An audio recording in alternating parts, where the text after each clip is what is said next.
আসসালামু আলাইকুম প্রিয় দর্শক, অন্য মঞ্চের আলাপচারিতায় আপনাদের সকলকে আমন্ত্রণ জানাচ্ছি। প্রিয় বন্ধুরা, প্রীতি, সালাম এবং শুভেচ্ছা নেবেন। আজকে জেনারেল ওয়াকার যশোর ক্যান্টনমেন্টে গিয়েছেন এবং অফিসারদের উদ্দেশ্যে একটা ভাষণ দিয়েছেন এবং খুব গুরুত্বপূর্ণ কথা বলেছেন। আজকে যশোরে সিগন্যাল ট্রেনিং সেন্টার এবং স্কুলে একটা সৈনিকদের একটা প্যারেড ছিল, সেই প্যারেডে যোগ দিয়েছেন বাংলাদেশ সেনাবাহিনীর সেনাপ্রধান জেনারেল ওয়াকার খান। সকালে সেই প্যারেডটি অনুষ্ঠিত হয়েছে। এরপরে তিনি অফিসার্সদের উদ্দেশ্যে একটি ভাষণ দেন, অফিসার্স অ্যাড্রেস।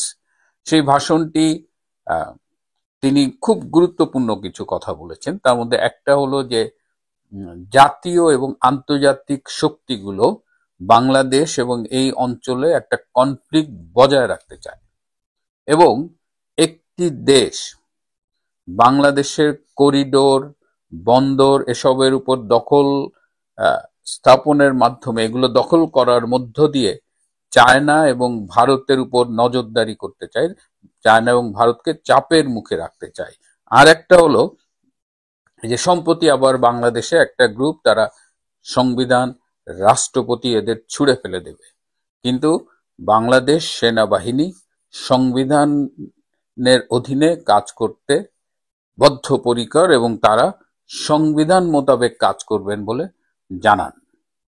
এই সময়ে একজন মেজর র্যাঙ্কের একজন, তিনি সেনাপ্রধানকে বলেন যে স্যার, আপনার সম্পর্কে যখন আজে বাজে কথা বলা হয়, আপনাকে যখন গালাগালি করা হয়, তখন আমরা আমাদের ফ্যামিলি মেম্বারদের কাছে মুখ দেখাতে পারি না। এটা সমস্ত বাহিনীর জন্য একটা অসম্মানের ব্যাপার।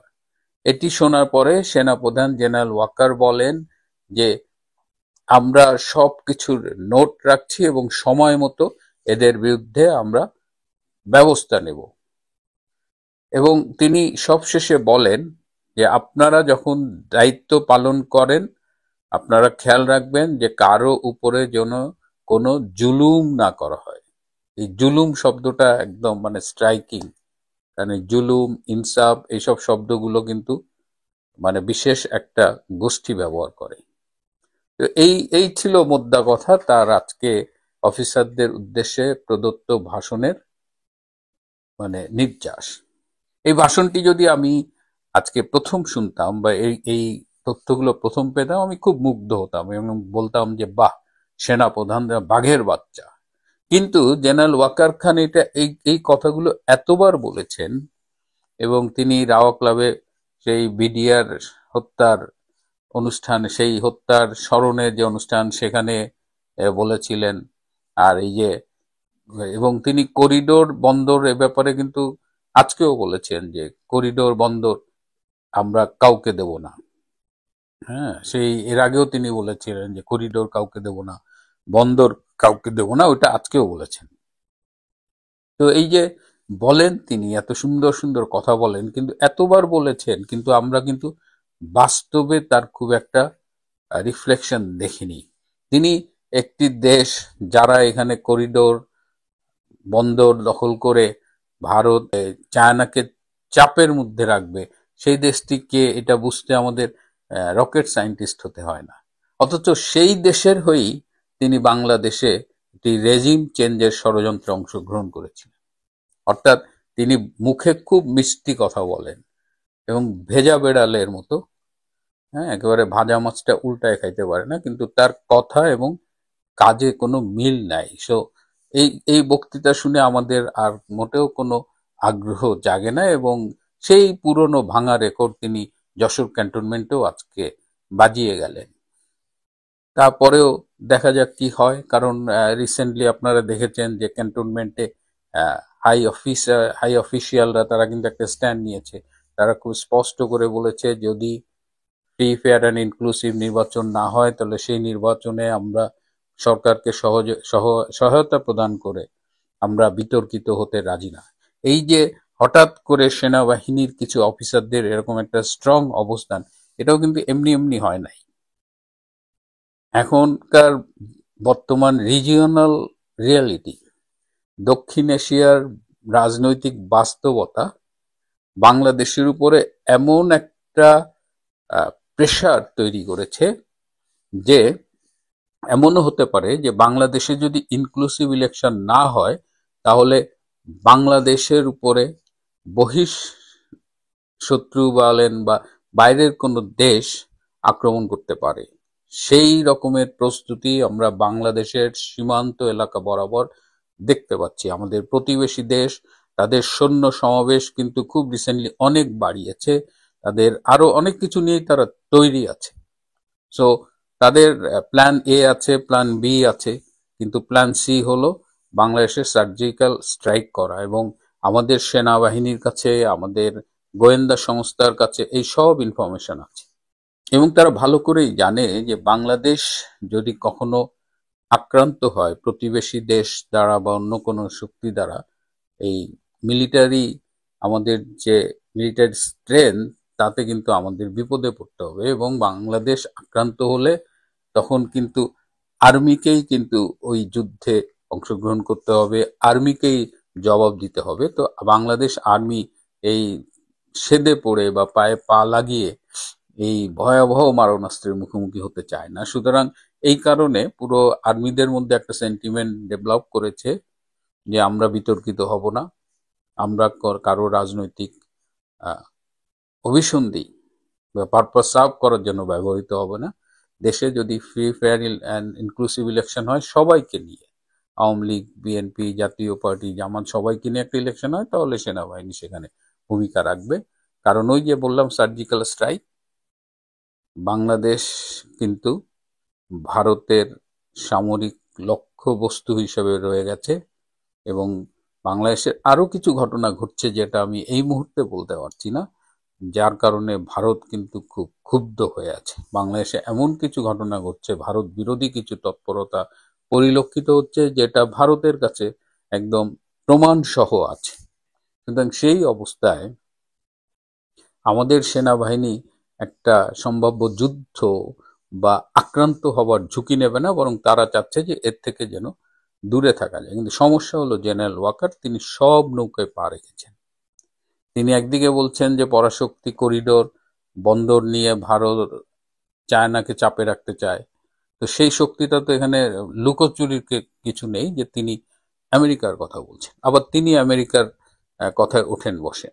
আবার তিনি যখন এই বক্তৃতাটা দিলেন তখন কি তিনি এই সম্প্রতি স্বাক্ষরিত ভারত এবং আমেরিকার ভেতরের ডিফেন্স চুক্তিটার কথা মাথায় রেখেছিলেন কিনা, নাকি তার এই বক্তৃতার স্ক্রিপ্ট অনেক আগে লেখা, এই রেকর্ড তিনি বারবার বাজাচ্ছেন? কারণ পরিবর্তিত পরিস্থিতিতে ভারত এবং আমেরিকার যে সম্পর্ক, ডিফেন্স ট্রিটি, এবং আমি আগেও বলেছি যে রেজিম চেঞ্জের সেই পুরনো পলিসির থেকে আমেরিকার সরে আসা, বাংলাদেশে নতুন আমেরিকান রাষ্ট্রদূতের আগমন, তিনি আসবেন, এই সব মিলিয়ে কিন্তু একটা চেঞ্জ সিচুয়েশন হয়েছে। কিন্তু জেনারেল ওয়াকারের বক্তৃতায় সেই পরিবর্তনের কোনো রিফ্লেকশন আজকে দেখি। যাই হোক, তিনি বক্তৃতা দিয়েছেন সেনাপ্রধান হিসেবে, কিন্তু বাংলাদেশের ফেট কি হয়, কাজ কি হয়, সেটা সময় হলেই দেখা যাবে। বাংলাদেশ সেনাবাহিনীর পক্ষ থেকে দুটি বিশেষ খবর এসেছে অতি সম্প্রতি, যা বাংলাদেশের রাজনীতিতে বড় সড় প্রভাব ফেলতে চলেছে বলে মনে করা হচ্ছে।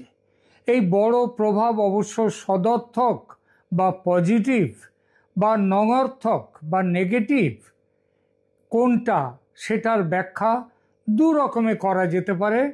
যার যেটা পছন্দ হয় সে সেটা নিতে পারেন। এক পক্ষের কাছে যেটা পজিটিভ, অপর পক্ষের কাছে সেটাই নেগেটিভ।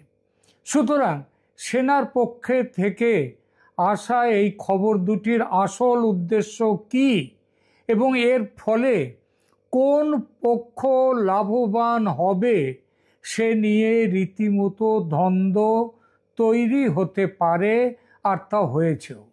কেন দ্বন্দ্ব বলবো সে কথা, তবে তার আগে বলি খবর দুটি কি।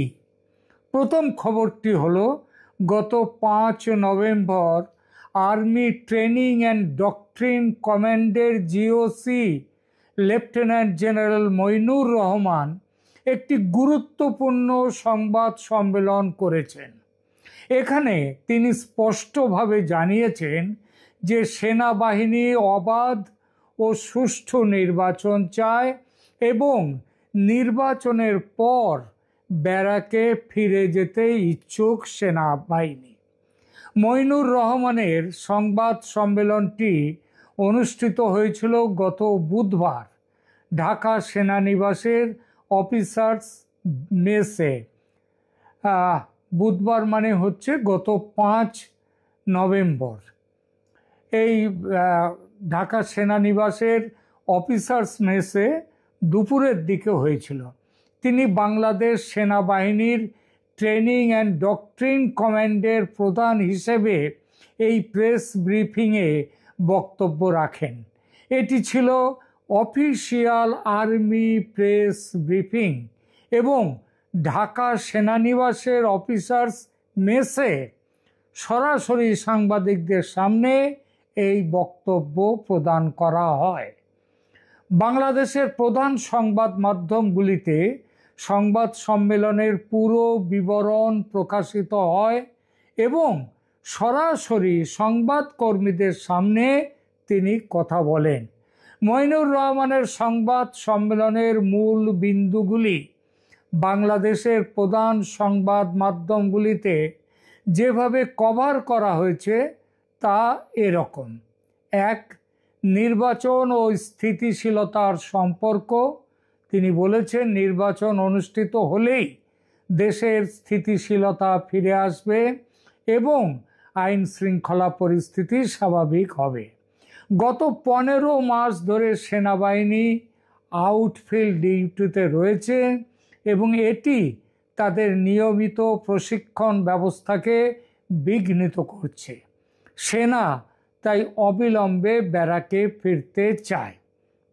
এছাড়া তিনি সোশ্যাল মিডিয়ার গুজব ও বানোয়াট প্রচারণার বিরুদ্ধেও সতর্কতা দিয়েছেন। তিনি এও জানিয়েছেন যে সেনাবাহিনী এখন আগের যে কোনো সময়ের চেয়ে বেশি ঐক্যবদ্ধ এবং ভ্রাতৃত্ববোধে দৃঢ়। আন্তর্জাতিক বিশ্লেষকরা এই সংবাদ সম্মেলনকে জুলাই চার্টার, রেফারেন্ডাম এবং ইউনূস সরকারের উদ্দেশ্যের প্রতি একটি অত্যন্ত সতর্ক বার্তা বলে মূল্যায়ন করছেন। গণভোটের বাহানায় ইউনূস সরকার সংসদীয় নির্বাচন স্থগিত করা বা পিছিয়ে দেওয়ার যে ষড়যন্ত্র করছে তার বিরুদ্ধে সেনাবাহিনী এই বার্তা দিল এই প্রেস ব্রিফিংয়ে, এ কথা মনে করছেন অনেকেই। জিন্দাল গ্লোবাল ইউনিভার্সিটির আন্তর্জাতিক সম্পর্ক বিশেষজ্ঞ শ্রীরাধা দত্ত তিনি বিশ্লেষণ করেছেন যে মইনুর রহমানের বক্তব্য মূলত অন্তর্বর্তীকালীন সরকার এবং জামায়াতে ইসলামী তারা যে রেফারেন্ডাম পরিকল্পনা বা গণভোট পরিকল্পনা করেছেন তার বিরুদ্ধে এটা একটা বড় সংকেত। শ্রীরাধা দত্ত আরও মনে করেন যে এটি জানুয়ারি 2007 সালের ঘটনার দিকে একটি সূক্ষ্ম ইঙ্গিত দিচ্ছে সেনার তরফ থেকে। কি সেই ইঙ্গিত? দেখুন, নির্বাচনের সম্ভাব্য অনুপযুক্ততার কারণে তখন যেমন সেনা শাসন জারি হয়েছিল বাংলাদেশে তেমনটা হতে পারে এখন। কি হয়েছিল 2007 সালে একটু মনে করিয়ে দিই। বিএনপি জামাত জোট সরকারের একতরফা সংসদ নির্বাচনকে সামনে রেখে উদ্ভূত রাজনৈতিক পরিস্থিতিতে 2007 সালের 11 জানুয়ারি দেশে জারি হয় জরুরি অবস্থা।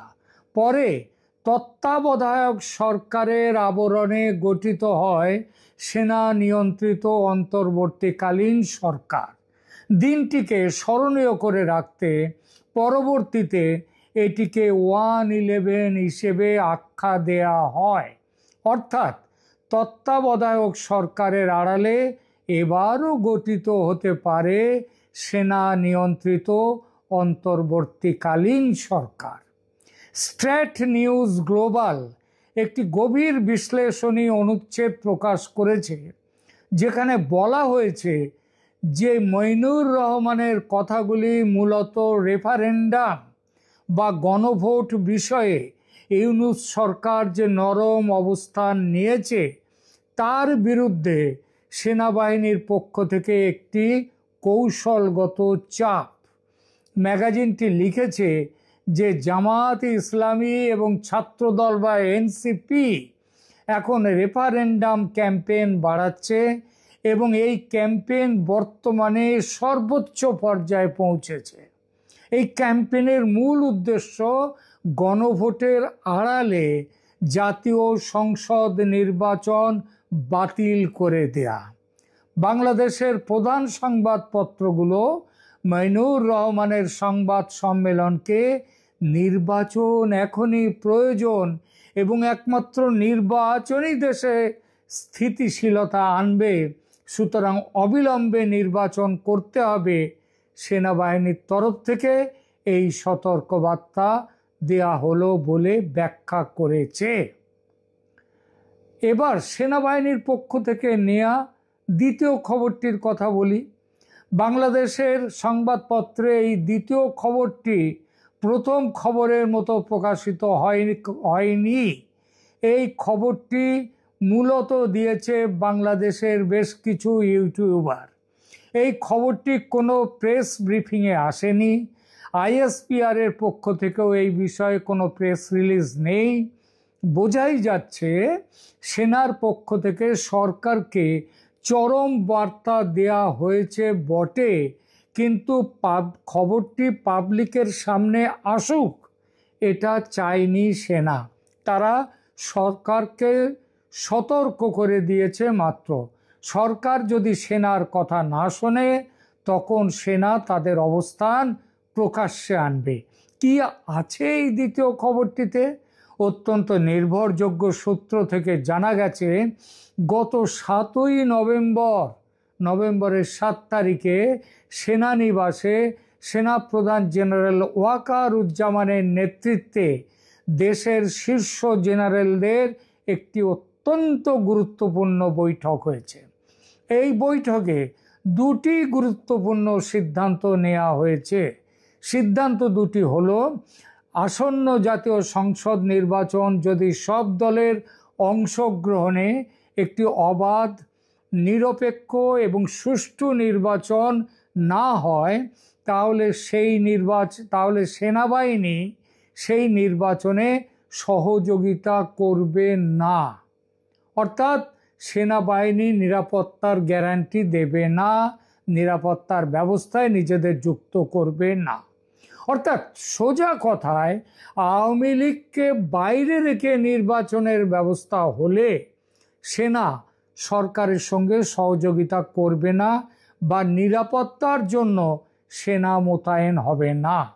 সবচেয়ে উল্লেখ করার মতো বিষয় হলো এই বৈঠকে ইতিমধ্যেই প্রচুর নাম করেছেন যিনি quarter master general lieutenant general Foyzur রহমানের দেয়া ভাষণটি। লেফটেন্যান্ট জেনারেল ফয়জুর রহমান তার বক্তব্যে বলেছেন, একটি অগ্রহণযোগ্য নির্বাচনের অংশ হয়ে সশস্ত্র বাহিনী তাদের ভাবমূর্তি ক্ষুণ্ণ করতে পারে না। তিনি আরও উল্লেখ করেন যে একটি অন্তর্ভুক্তিমূলক নির্বাচন ছাড়া আন্তর্জাতিক চাপ আরও বাড়বে এবং দেশের সংকট ঘনীভূত হবে। এই বক্তব্য থেকে বোঝা যায় সেনাবাহিনীর ওপর আন্তর্জাতিক চাপ রয়েছে এবং সেনাবাহিনী আন্তর্জাতিক মতামত অগ্রাহ্য করবে না। এই বৈঠকে আরেকটা জিনিস কি ঠিক হয়, প্রস্তাব রাখা হয় অপারেশন ক্লিন হার্ট 2 অভিযানের। কি এই অভিযান? দেশের সার্বিক আইন শৃঙ্খলা পরিস্থিতির অবনতিতে জেনারেলরা গভীর উদ্বেগ প্রকাশ করেন এবং তারা বলেন যে এর দায় সেনাবাহিনী এড়াতে পারে না, কারণ তারা 14 মাস ধরে ম্যাজিস্ট্রেসি পাওয়ার নিয়ে মাঠে ছিল। এই প্রেক্ষিতে সেনা এখন একটি নির্দিষ্ট উদ্দেশ্যমূলক অভিযানে নামতে চায়। সেই উদ্দেশ্যটা কি? Principal staff officer general S M Kamrul Hasan সেটি স্পষ্ট করে বলেছেন তার বক্তব্যে। তিনি বলেছেন, দেশে ক্রমবর্ধমান সন্ত্রাস, চাঁদাবাজি, জঙ্গিবাদ এবং 5 আগস্টের পর লুট হওয়া অস্ত্র উদ্ধারের জন্য অপারেশন ক্লিন হার্টের আদলে একটি সাঁড়াশি অভিযানের প্রস্তাব তিনি দেন এবং এই প্রস্তাবটি ওই সভায় সর্বসম্মতিক্রমে গৃহীত হয়। এছাড়া আরও একটি গুরুত্বপূর্ণ সিদ্ধান্ত সেদিন গৃহীত হয়েছে, সেটা হলো নির্দিষ্ট অভিযোগ বা ওয়ারেন্ট ছাড়া, খেয়াল করবেন কথাটা, নির্দিষ্ট অভিযোগ বা ওয়ারেন্ট ছাড়া কোনো রাজনৈতিক দলের কোনো নেতাকর্মীকে আর আটক করা হবে না। এখানে বলা বাহুল্য, এই কোনো রাজনৈতিক দলের নেতাকর্মী বলতে একমাত্র বোঝায় আওয়ামী লীগ এবং তার সঙ্গে যারা আছেন সেই সব সংগঠন এবং দলের নেতাকর্মীদের কথা। তাদের কথাই যে বলা হয়েছে সেটা নিশ্চয়ই আলাদা করে বলার অপেক্ষা রাখে না। অর্থাৎ মিটিং মিছিল করলেই যে লীগ কর্মীদের গ্রেপ্তারের পরিকল্পনা করেছে ইউনূস সরকার, সেনা তার সঙ্গে নেই। এই জন্যই কি সেনা তাদের অর্ধেক সদস্যকে ব্যারাকে ফিরিয়ে নিয়েছে? আর সেনা এই যে ব্যবস্থাগুলোর কথা বলল, সেটা কি 13ই আগস্টের তাদের সেদিনের যে লকডাউন আওয়ামী লীগ যে ডাক দিয়েছে সেইটার তাকে মনে রেখে কি সেনা এই সিদ্ধান্তটি নিয়েছে যে তারা যদি রাস্তায় নেমে আসে আওয়ামী লীগের নেতাকর্মীরা, তাদের বিরুদ্ধে সেনা কোনো রকম ব্যবস্থা করবে না, তাদের গ্রেপ্তার করা হবে না? এছাড়া আর একটি বড় সিদ্ধান্ত এই বৈঠকে যেটি নেওয়া হয়েছে সেটা হলো সন্ত্রাসী, চাঁদাবাজ, বিশৃঙ্খলা সৃষ্টিকারী এবং রাষ্ট্রের নিরাপত্তা বিনষ্টকারী ব্যক্তিরা, তা সে যে দলেরই হন না কেন, তাদের নির্মূল করতে কঠোরতম পদক্ষেপ নেওয়া হবে। এই সিদ্ধান্তটি যে এনসিপি, জামাত, বিএনপি এবং তাদের সঙ্গীদের জন্য নেওয়া হয়েছে সেটা স্পষ্ট। সেনার পক্ষ থেকে আসা এই দুটি খবরের দুরকম ব্যাখ্যা করা যায় এবং সে ব্যাখ্যা উঠে আসছে। প্রথম ব্যাখ্যাটি হলো, সেনা ও ইউনূস সরকারের মধ্যে সংঘাত এখন চূড়ান্ত পর্যায়ে পৌঁছেছে। এখন আর পেছন ফেরার কোনো পথ সেনার সামনে নেই। সংঘাতের কারণ আদৌ নূতন বা গোপন নয়, তা হলো দ্রুত নির্বাচন চায় সেনা।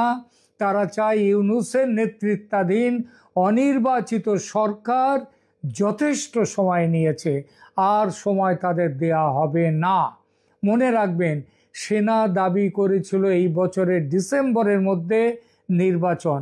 ইউনূস কান দেননি সেই দাবিতে।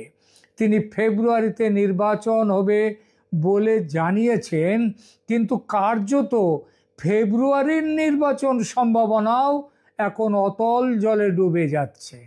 জুলাই সনদ কার্যকর করতে সংসদ নির্বাচনের আগে গণভোট করার দাবি তুলেছে এনসিপি, জামাত, এবং এই দাবিতে ইউনূসের স্পষ্ট সমর্থন। এবং এই সমর্থনের মূল উদ্দেশ্যই হলো যে সংসদ নির্বাচন, জাতীয় নির্বাচনকে পেছনে ঠেলে দেয়া অনির্দিষ্টকালের জন্য। এটা যে সেনার মনঃপূত নয় সেই বার্তা এসেছে ওপরের দুটি খবরেই। কিন্তু দ্বিতীয় খবরটিতে স্পষ্ট করে বলা হয়েছে, কোনো বিশেষ দলকে বাইরে রেখে, অর্থাৎ আওয়ামী লীগকে বাইরে রেখে নির্বাচন করলে সে নির্বাচন গ্রহণযোগ্য হবে না। এভাবে নির্বাচন করলে সেনা কোনোভাবেই অংশ নেবে না সে নির্বাচনে। আওয়ামী লীগের পক্ষভুক্ত হয়ে এমন স্পষ্ট বার্তা এই প্রথম দিল সেনা বলে মনে করার কারণ আছে অবশ্যই। এটা নিশ্চিতভাবে আওয়ামী লীগের নেতাকর্মীদের চাঙ্গা করার পক্ষে যথেষ্ট এবং একই সঙ্গে এনসিপি, জামাত, এমনকি বিএনপিকে হতাশ করবে এই খবর বিপুলভাবে। কারণ আওয়ামী লীগের ওপর থেকে নিষেধাজ্ঞা উঠে গেলে এবং তারা নির্বাচনে অংশ নিলে আওয়ামী লীগ বিরোধী যারা এখন ক্ষমতা দখলের সুখস্বপ্নে মশগুল হয়ে রয়েছে তাদের ঘুম ভাঙবে প্রবল দুঃস্বপ্নে। এটা হলো এই খবরের একটা দিক। আর একটা দিকে কি আছে? সোজা হিসাব হলো সেনার পক্ষ থেকে নিরাপত্তার ব্যবস্থা না করলে বা সেনাকর্মীরা পাহারা না দিলে নির্বাচন হতে পারবে না, এটা সেনা বলে দিয়েছে। অর্থাৎ ব্যাপারটা দাঁড়ালো গিয়ে সেনা এই ব্যবস্থা নিলে নির্বাচন স্থগিত হবে, অর্থাৎ নির্বাচন পিছিয়ে যাবে। এটাই তো চাই ইউনূস এবং এনসিপি, জামাত, তারা। সুতরাং সেনার বিবৃতি বা সতর্ক বার্তা যেটাই বলুন না কেন, আখেরে কার্যকর হলে নির্বাচন না হওয়ার সম্ভাবনাই একমাত্র সম্ভাবনা। এটা হচ্ছে খবরের অন্য দিক। এমন সম্ভাবনা জোরদার হয় আরেকটি বিষয় দেখলে, সেটা হচ্ছে কোয়ার্টার মাস্টার জেনারেল ফয়জুর রহমানের ভূমিকা। তিনি যেভাবে দ্রুত নির্বাচন এবং আওয়ামী লীগকে নিয়ে নির্বাচনের সপক্ষে বক্তব্য রেখেছেন, তাতে ভুরু কুঁচকে যাওয়া অত্যন্ত স্বাভাবিক। পাকিস্তানের আইএসআই ও জামাত ঘনিষ্ঠ ফয়জুর রহমানের মুখে ফ্রি, ফেয়ার অ্যান্ড ইনক্লুসিভ ইলেকশনের কথা শুনে কেন কে জানে আমার মনে পড়ে গেল মহাভারতের শকুনি মামার কথা, যিনি দুর্যোধনের বা কৌরবদের ভালো করার নামে তাদের ধ্বংসের পরিকল্পনা করেছিলেন। ফয়জুর রহমানের এমন উল্টো বার্তা নির্বাচন বাতিলের উদ্দেশ্যে করা নয় তো? সময় বলবে কি আছে তাহার মনে। তবে এটা নিঃসন্দেহে বলা যায়, প্রলয় ঝড় উঠতে চলেছে বাংলাদেশের রাজনীতিতে। এই ঝড়ে কে বাঁচে কে মরে সেটা বোঝা যাবে খুব শিগগির।